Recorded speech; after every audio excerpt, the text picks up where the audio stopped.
Simplify the following complex fraction. Where in the numerator we have 1 minus 1 over x minus 6 over x squared, and the denominator is 1 minus 4 over x plus 3 over x squared. So the first thing we need to do is find the LCD of each of the denominators. So we want the LCD of, well, the denominators we're looking at are x and x squared, right? So the LCD of those two terms is just x squared. So we want to multiply the top and the bottom of the equation by x squared. So now I'm just going to distribute the x squared into these sums, and I'm not going to simplify just yet. So x squared times 1 is just x squared minus x squared over x minus 6 times x squared over x squared. That's the numerator.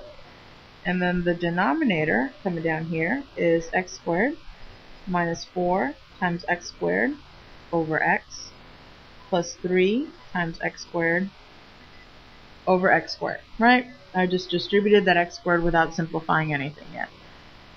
So now we have to simplify. Well, x squared can just be left alone, but on the numerator, this x squared over x can simplify to x over 1. And similarly, down here with this 4x squared over x, oops, that was weird, we end up getting x over 1. And then on the last term, for both the top and the bottom, the x squareds cancel out. So now what this simplifies to is x squared minus x over 1, which is just x, minus 6 in the numerator. And in the denominator we get x squared minus 4x plus 3.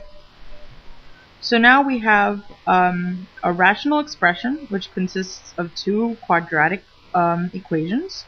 So what we want to do is try to factor them, right? That's usually what happens when we have quadratic equations or trinomials. So what we have is we're trying to factor x squared minus x minus 6, and that factors into x minus 3 times x plus 2. And then the denominator factors into x minus 3 times x minus 1. Alright, and if you're never sure, you should always check by foiling to make sure you have the right answer. So this becomes x squared minus x minus 3x plus 3. So which gives us x squared minus 4x plus 3, which is exactly what we had to begin with. So we did this well. And now back to black, like this song. So now we have an x minus 3 in the numerator and an x minus 3 in the denominator. So what we're left with is x plus 2 over x plus 1, x minus 1. And since there's nothing else we can do to reduce, then this is the final answer.